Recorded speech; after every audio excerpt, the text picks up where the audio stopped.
Oh, good evening. This is Nigel Henry. Um, Thanks for anyone who is listening to this broadcast, whether live or repeated. Um, my intention in having this broadcast is to share my recent experience of dealing with the power of conviction. Um,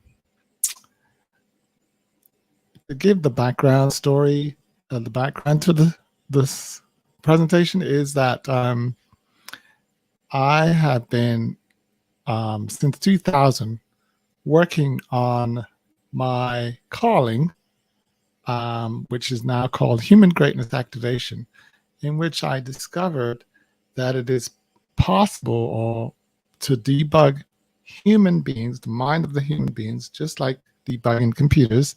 And when that happens, when a human being is debugged, we reveal greatness. So fundamentally, a human being is a great being who is covered in virus. And by debugging the virus, I can effectively unleash the greatness in people, hence the greatness activation logo, etc. Now, I consider it to be controversial. So to some extent, I have been hiding and reluctant to be visible to share my discovery, mainly because I think on an examination, I've been having a lot of concerns about how I'll be perceived. It's crazy, it's not conventional, disruption, you might even get attacked and, made into black sheep, etc. And to some extent, I've experienced those things already.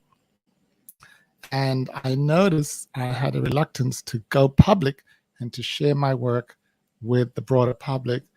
And thus, it's affecting cash flow, etc. So recently, at least in 2022, I've literally stepped up my efforts to help more people privately to leverage the gifts of human greatness activation. And there was a particular client I was working with, and he was basically following for a long time and no real interest. And every time I approached him, hey, would you like to work with me? This next level is like, no, not really feeling it, limiting thoughts. And I was like, okay, well, he's not ready. And there's something about me or the way that I'm presenting, I'm missing the point.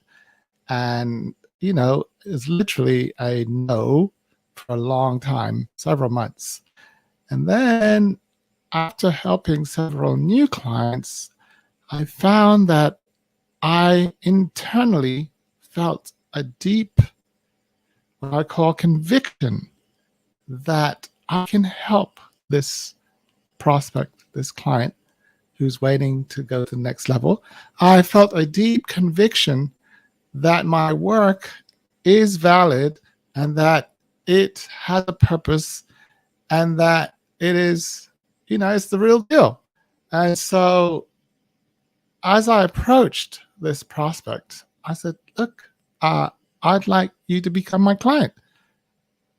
And it's like, Nigel, I already told you, I don't think I'm a good fit for you, and I don't think I'm a match, and all the objections, that people have when you approach them with something new or expensive.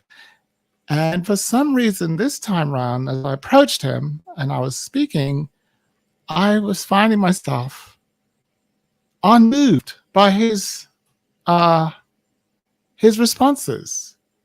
And furthermore, it's not just I was unmoved, I felt a very strong sense of certainty in my conversation with him. Like, yes, I understand that you have no interest and no desire and can't see it, but I have a very strong, powerful knowing that it's going to happen today.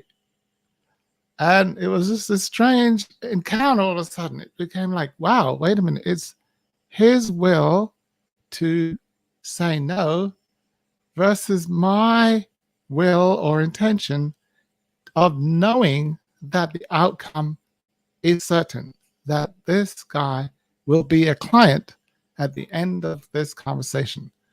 So I'm like, what is this? And so as he expressed his objection, I said, please tell me why you're going to say no and all the reasons why this is in your mind is not a good fit. And he expressed as many as he could and finished. And I was like, interesting. But you know what? I am convinced that you are my client, and I'm convicted for some reason. I feel like religiously convicted that it is going to happen. And it's not that I know how it's going to happen. I just know that it is going to happen. And somewhere there'll be a way opening for you to say yes and sign up. And so I didn't have a strategy or a plan like, okay, this is what I'm going to do. I'm going to make this happen and this, that. No, it was just like, this is going to happen and I'm going to be here and I expect it to happen and it will happen. So I'm like, where is this confidence? Where is it coming from? What is this? And I realized it's called conviction, a sense of deep knowing with certainty, a absence of doubt, a delivery of power and confidence that is so strong that the other party or parties find their conviction, their opposing conviction, melting down in the presence of my conviction. And there was indeed in this interaction, the prospect surrendered and literally gave me the money, said, please take my money so I can work with you. And so I'm like, what is that? Wow, I would like to repeat that.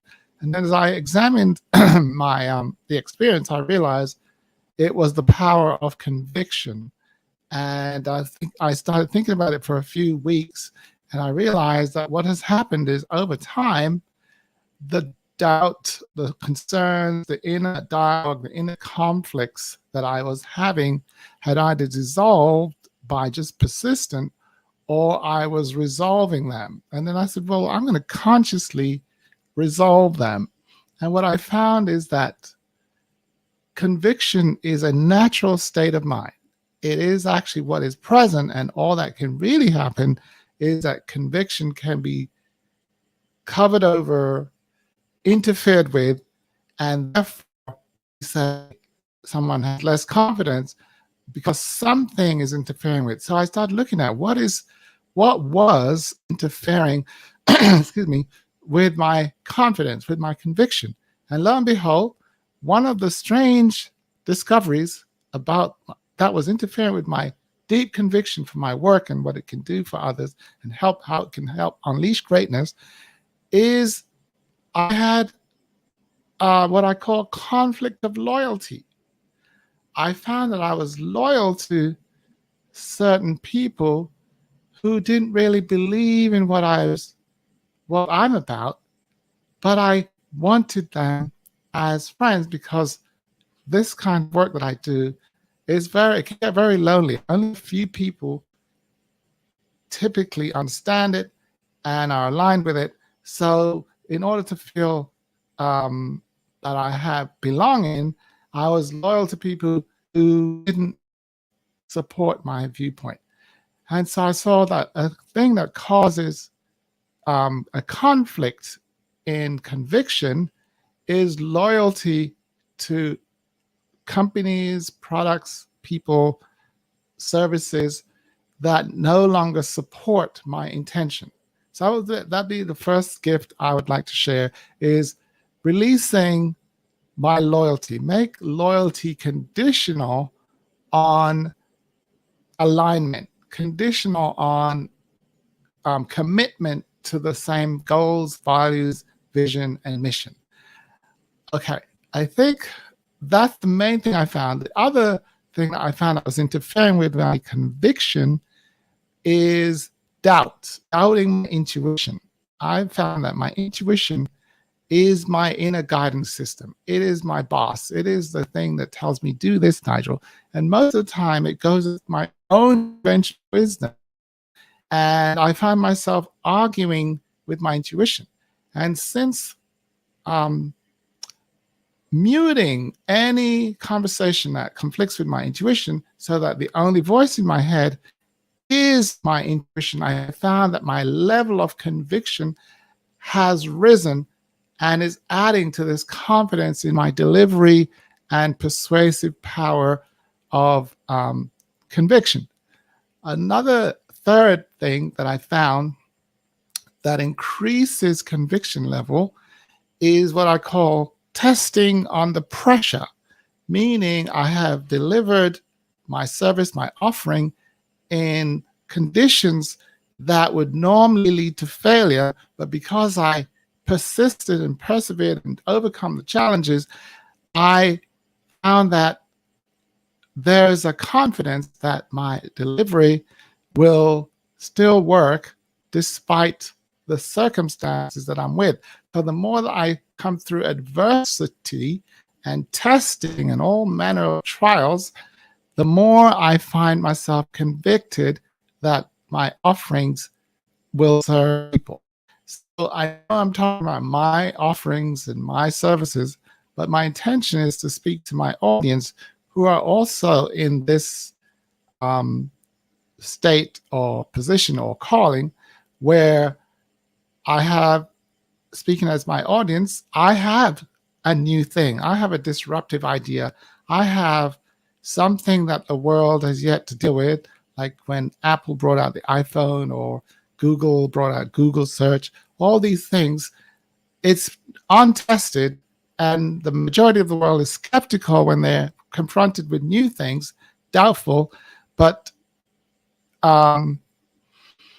so if you're one of those people who are innovative and your idea is out of the box, it's disruptive, it goes against convention, then my intention is for you to listen to this podcast multiple times and know that what will get you through and make you successful in your endeavors is the level of conviction. And conviction is like a birthright.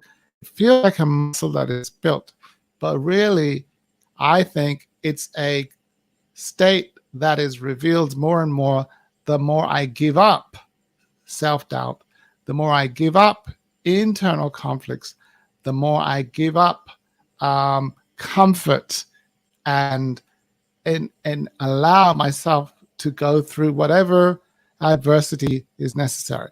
So I think that's my summary there.